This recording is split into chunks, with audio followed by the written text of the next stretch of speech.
जय श्री कृष्णा। राधे राधे। आज आषाढ़ माह का पहला गुरुवार है। भगवान श्री हरि विष्णु की कृपा पाने के लिए आज अपने सुनते हैं गुरुवार व्रत कथा। गुरुवार का व्रत और भगवान श्री हरि विष्णु की पूजा करने से व्यक्ति को अपने जीवन में कभी भी आर्थिक तंगी का सामना नहीं करना पड़ता।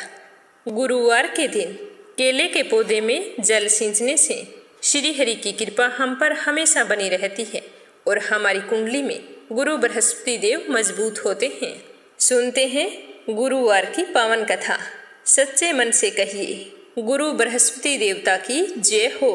हे गुरुदेव, आपका आशीर्वाद हम पर हमेशा बनाए रखना ताकि हम अपने जीवन में हमेशा खुश रहें और अपने लक्ष्य की ओर बढ़ते रहें।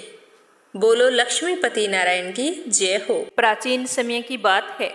एक नगर में एक बड़ा व्यापारी रहता था।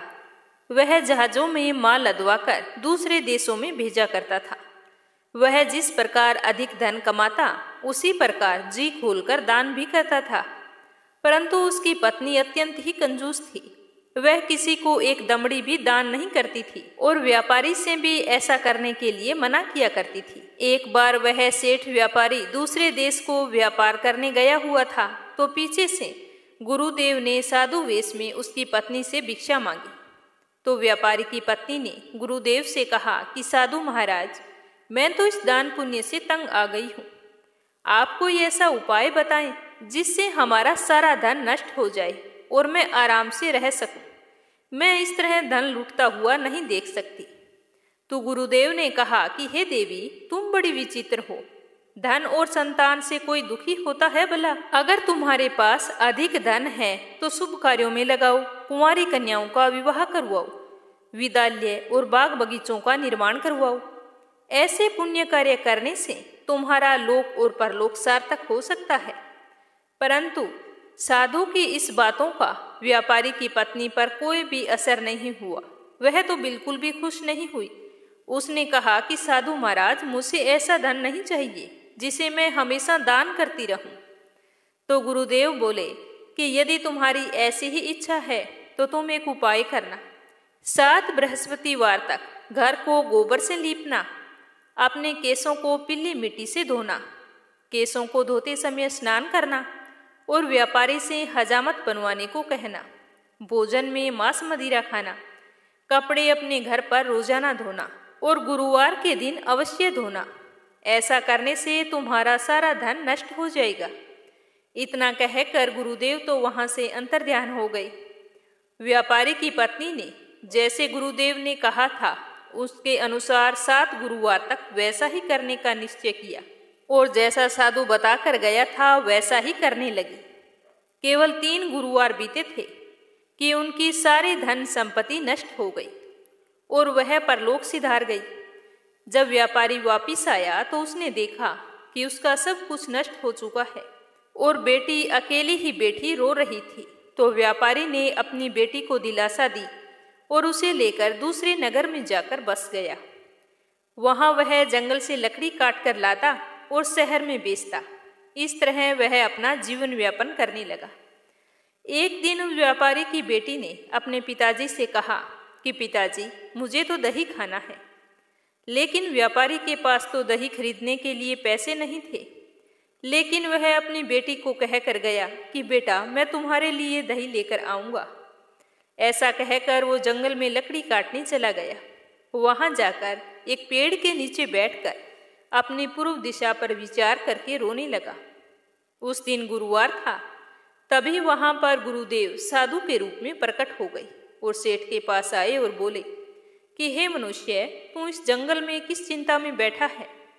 तब व्यापारी बोला कि हे महाराज, आप तो सब कुछ जानने वाले हैं। इतना कहकर व्यापारी ने अपनी सारी कहानी साधु महाराज को सुनाई और रो पड़ा।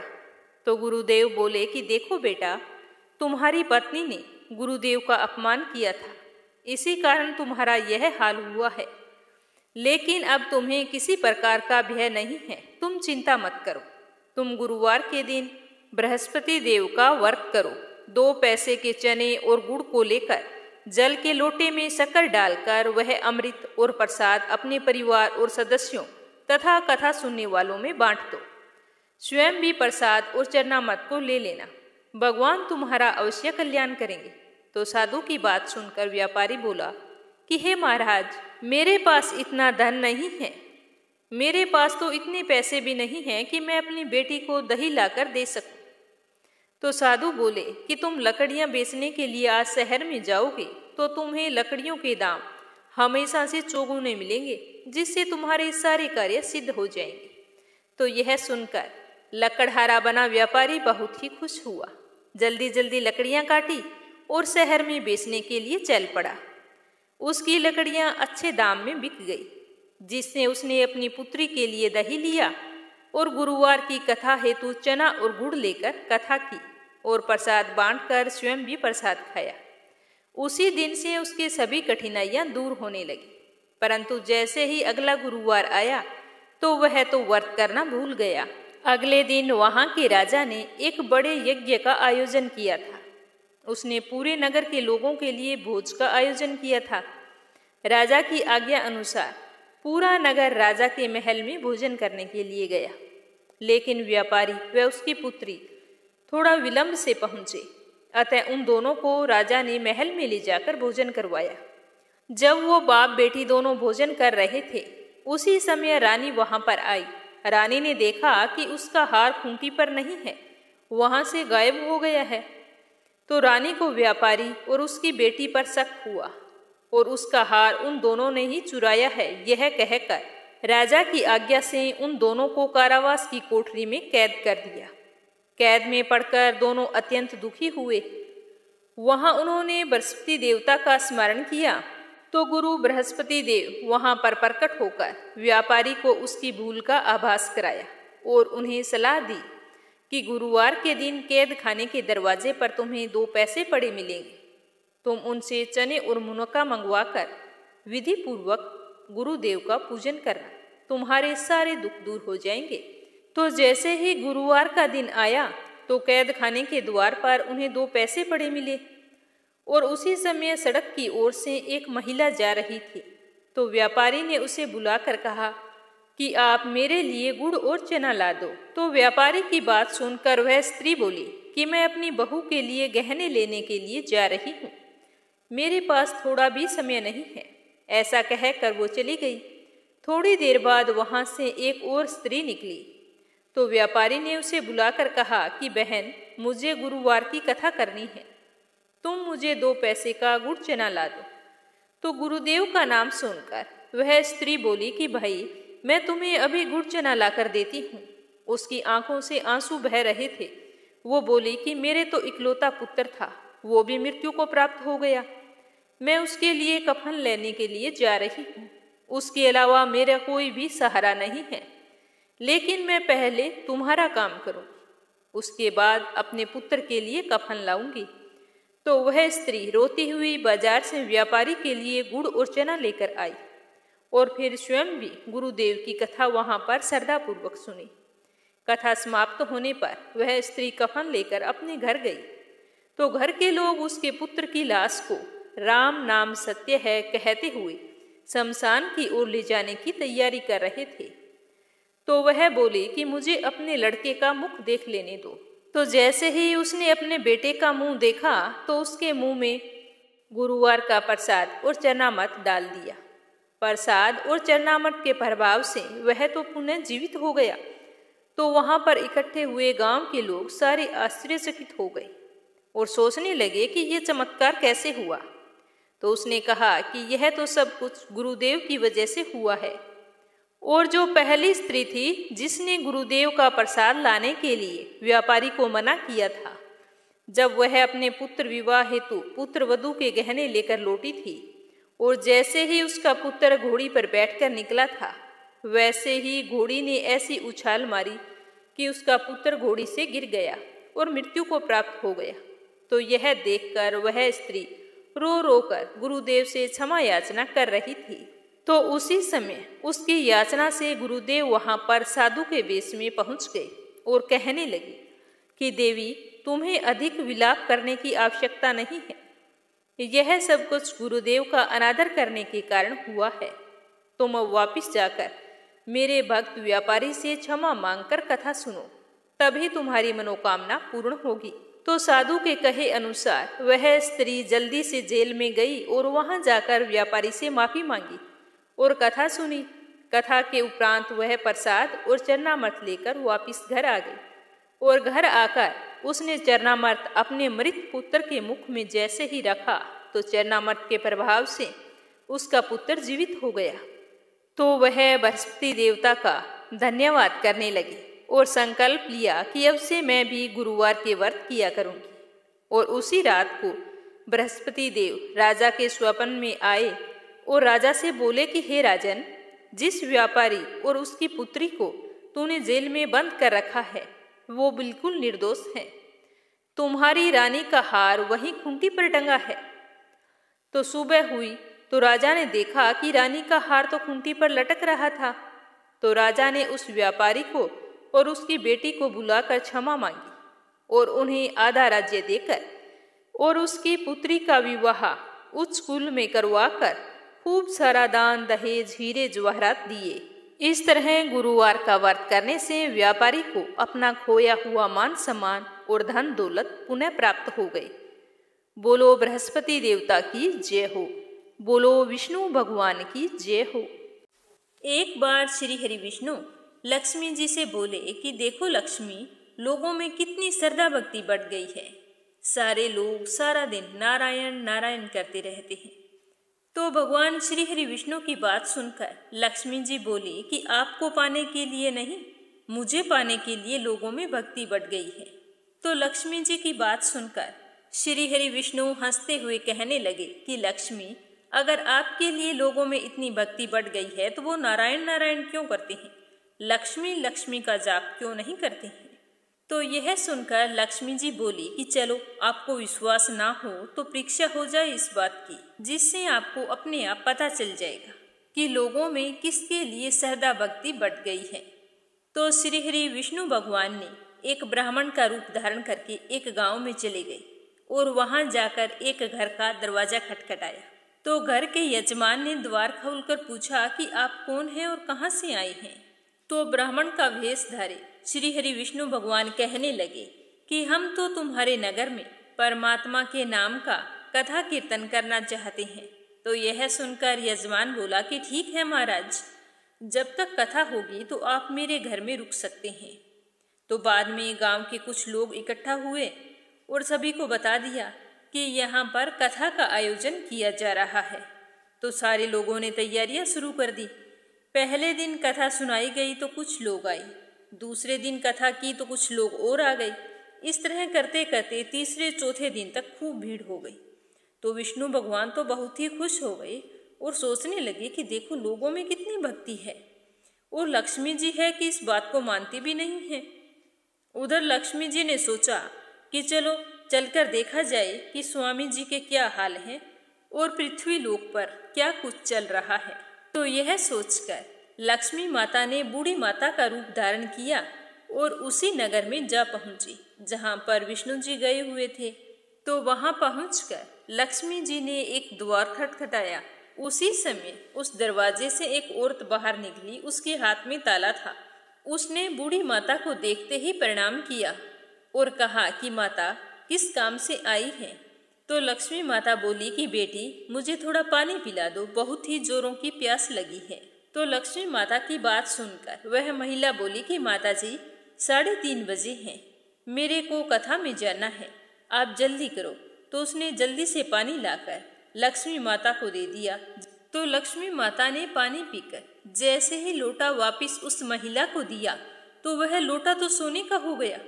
यह देखकर महिला सोच में पड़ गई कि लोटा तो पीतल का दिया था, यह सोने का कैसे हो गया। ये तो बहुत बड़ा चमत्कार है, मुझे लगता है यह तो कोई चमत्कारी माता है। तो वह कथा को भूल गई और महिला से हाथ जोड़कर बोली कि माता जी आपको भूख लगी होगी, आप खाना भी खा लीजिए।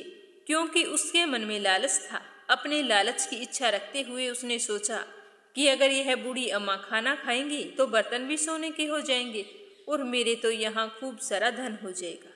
तो माता उसकी मनसा समझ गई और कहने लगी कि बेटी तुम जाओ, तुम्हारे प्रवचन का समय निकला जा रहा है। तो उस बूढ़ी अम्मा की बात सुनकर वह महिला कथा सुनने के लिए तो चली गई, लेकिन उसका मन वहां पर नहीं लग रहा था। उसने यह बात अपने आसपास की सभी महिलाओं को बताई। अब किसी महिला का सत्संग में ध्यान नहीं था, वो तो बस सोने की ही बातें कर रही थी। कई औरतें तो कथा के बीच में से ही उठकर अपने अपने घर चली गई। तो अगले दिन कथा में लोगों की संख्या कम हो गई। तो भगवान श्री हरि विष्णु ने देखा कि आज तो लोग बहुत कम आए हैं, ना जाने क्या बात है। और अगले दिन उससे भी ज्यादा कम आए। तीसरे दिन कथा में सिर्फ 2-4 लोग बैठे थे। तो श्री हरि विष्णु जी ने लोगों से पूछा कि कथा सुनने वालों की संख्या ऐसे कम कैसे होती जा रही है। तो एक आदमी बोला कि महाराज, किसी ने बताया है कि इस नगर में एक चमत्कारी माता जी आई हैं, जिसके घर से पानी या दूध पीती है या भोजन करती है तो वो बर्तन सोने के हो जाते हैं। इसीलिए सारे लोग उसी चमत्कारी माता को चाय दूध पिलाने में और भोजन कराने के बंदोबस्त में लगे रहते हैं। तो भगवान विष्णु जी समझ गए कि देवी लक्ष्मी का आगमन हो चुका है। इतनी बात सुनते ही देखा कि जो यजमान सेठ जी थे वो भी वहां से खड़े हो गए और चुपचाप वहां से निकल गए और लक्ष्मी माता को ढूंढने लगे। जैसे ही बूढ़ी अम्मा का रूप धारी लक्ष्मी माता मिली तो वो बोले कि माता, मैंने आपके बारे में गांव में बहुत चर्चा सुनी है। मैं तो भगवान की कथा का आयोजन कर रहा था, इसीलिए मुझे आपसे मिलने का समय नहीं मिला, लेकिन आपने भी मेरे घर को छोड़ दिया, आप मेरे घर नहीं आई। तो लक्ष्मी माता बोली कि मैं तुम्हारे घर सबसे पहले आने वाली थी, लेकिन मुझे पता चला कि तुम्हारे घर में कोई कथाकार ठहरा हुआ है, तो मैंने सोचा कि कहीं वो चला ना जाए, क्योंकि मैं किसी और के साथ आपके घर में नहीं रुक सकती। तो सेठ जी उसकी बात सुनते ही बोले कि बस इतनी सी बात, उन्हें तो मैं अभी धर्मशाला में कमरा दिलवा देता हूँ, पर आप मेरे घर पधारिए, यह मेरी आपसे हाथ जोड़कर विनती है।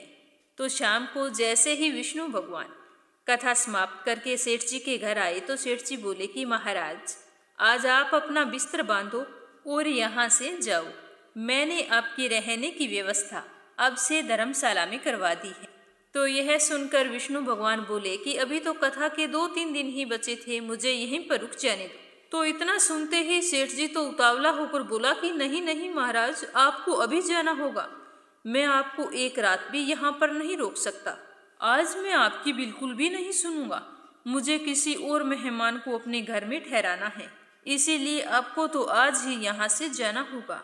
तो सेठ जी और विष्णु भगवान के बीच में इस तरह वार्तालाप हो रहा था कि इतने में वहां पर देवी लक्ष्मी जी वहां आ गई और विष्णु जी की तरफ देखते हुए सेठ जी से कहा कि सेठ जी, आप थोड़ी देर बाहर जाओ, इन्हें मैं विदा कर दूंगी। तो लक्ष्मी जी की बात सुनकर सेठ जी तो बाहर आ गए और पीछे से लक्ष्मी जी भगवान से बोले कि प्रभु, अब तो मान गए कि लोगों में श्रद्धा भक्ति किसके लिए बड़ी है और नारायण नारायण क्यों करते हैं, लक्ष्मी लक्ष्मी क्यों नहीं करते। तो यह सुनते ही विष्णु जी हंसने लगे और बोले कि हाँ लक्ष्मी, तुम्हारा ही प्रभाव दिखाई देता है, लेकिन एक बात यह भी देखी गई है कि तुम वहां जाती हो जहां संत धार्मिक अनुष्ठान करते हैं और अपनी मेहनत की कमाई में विश्वास करने वाले लोग रहते हैं। इसका अर्थ यह है कि संत जहां भी कथा करेंगे आप वहां अवश्य आगमन करेंगे। इतना कहकर श्री नारायण ने बैकुंठ के लिए प्रस्थान कर दिया। अब प्रभु के जाने के बाद अगले दिन सेठ के घर गांव वालों की भीड़ जमा हो गई। सभी लोग चाहते थे कि यह माता सभी के घरों में आई, लेकिन विष्णु जी के जाने के बाद देवी लक्ष्मी ने सेठ और बाकी सभी गांव वालों से कहा कि अब तो मैं जा रही हूँ। तो सारे गांव वाले कहने लगे कि माता, हमसे ऐसी क्या भूल हो गई जो तुम हमारे घरों में आए बिना ही जा रही हो। तो माता ने कहा कि मैं वहीं रहती हूँ जहाँ नारायण का वास होता है। आपने तो नारायण को यहाँ से निकाल दिया, तो मैं यहाँ पर कैसे रह सकती हूँ। इतना कहकर वो चली गई। इसीलिए जहाँ श्री हरि विष्णु की पूजा होती है और उनका आगमन होता है, वहीं पर लक्ष्मी माता पधारती है। बोलिए राधा कृष्ण की जय।